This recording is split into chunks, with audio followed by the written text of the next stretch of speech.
19 years old, alone in Hamburg, Germany.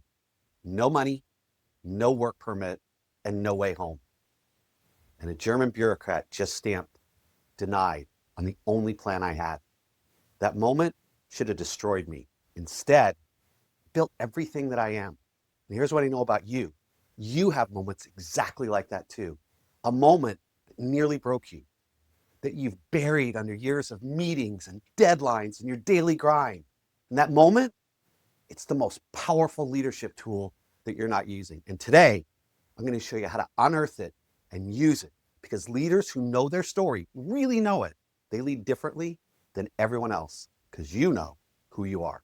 7 minutes, one truth, one execution move.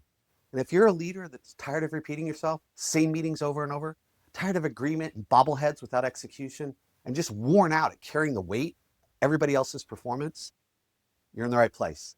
I'm Chris Hunsicker, and this is the Dealership War Room. This isn't motivation. This isn't theory. This is a daily leadership briefing for people who actually have to produce the results in the arena, at work and at home. You're in the war room now, so let's get after it. Let me take you back to that street corner in Hamburg, Germany. I just graduated high school, wasn't ready for college yet. I had a dream of living in Europe, learning German, and maybe impressing a few German girls along the way. So I booked a one-way ticket to Hamburg to a family that I knew, with nothing but charm, optimism, and zero backup plan. I was young, and for a while it worked. I walked those cobblestone streets, talked my way into 3 job offers at prestigious hotels. All I needed now was a work permit. Sat down across from a woman at a German labor office. She looked at my paperwork, read it up and down, looked at me and said, "Oh, you're from the United States?" And I said, "Yes." "Where?" "New Jersey." Her face softened. "My son is in the United States." And I thought, this is it. I've got it. This is my connection. That's wonderful. How's he doing there? And she looked at me, her face drops, and she said, "Nothing. He's coming home. He was denied his work permit last week." Boom. Denied. Dreams shattered. And I'm just sitting there. Don't know what to do. I call my parents. Their response, "Nah, we're sorry. There's nothing we can do. You're on your own." No money left, no permit, no ticket home, and no one coming to save me. It was right there, standing on that street corner. I could still smell it right now. With absolutely nothing, that I discovered something that changed the entire trajectory of my life and my whole professional career. I discovered my grit. And here's why I'm telling you this story. Not because it's about me, but because it's about you. Every leader I've ever coached has a moment like this, a crucible, a time when everything was stripped away and you had to decide who you were going to be in that moment. Maybe it was a month you almost lost the store. Maybe it was getting fired from a job that you gave everything to. Maybe it was a personal crisis that bled into your professional life and no one knew how close you were to breaking. That moment didn't destroy you, forged you. But here's what most leaders do with those moments. They bury them. They move on. They never go back. They re-examine what those moments actually built inside of them to just move on. And in doing so, they cut themselves off from one of the deepest sources of strength that they have. And here's the dagger line.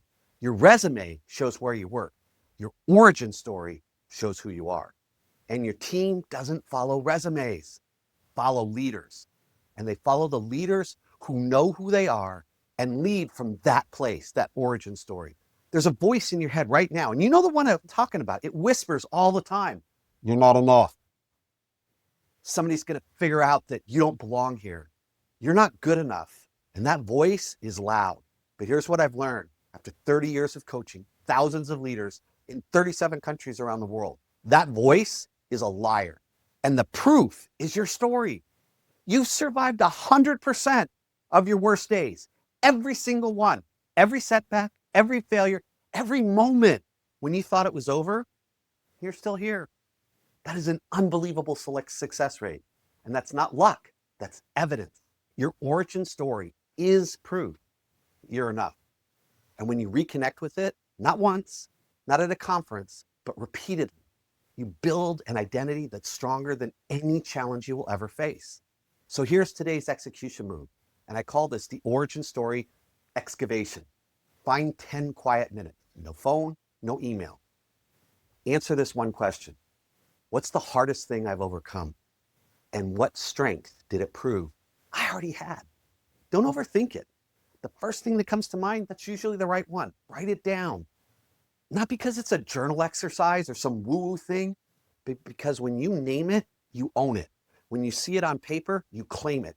It stops becoming a memory and it starts becoming a weapon against self-doubt, a weapon against imposter syndrome, and a weapon against that voice keeps saying you're not enough. Because here's the truth. The leaders who know their origin story, they don't get shaken by the next storm. They've already survived worse and they know it. And so do you. This principle, this idea of leading from your origin story, this is the foundation of my book, Unstoppable You. Because unstoppable leaders, they aren't built by tactics. They're built by identity.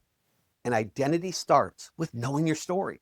Now, if this hit home for you, this is really sinking in and it landed, I want to invite you to apply for the Velocity Mastermind. That's where leaders stop performing from pressure and they start leading from identity, where they learn and they unearth the story that makes them unshakable, unstoppable, and they build a leadership practice around who they really are. And you'll find the link in the description or scan the QR code. Now, if you know a leader right now who's grinding on empty, who's forgotten how strong they really are, and is getting crushed by this market and environment, send them this episode. Because elite leaders, they don't lead from their titles. They lead from their scars. And every scar has a story. And the leader you're becoming already has everything they need. You just have to go back and remember, where did it come from? Who are you at your best? Now, with that memory and taking that time, go out and create some leadership fire. And I'll see you tomorrow in the Dealership War Room.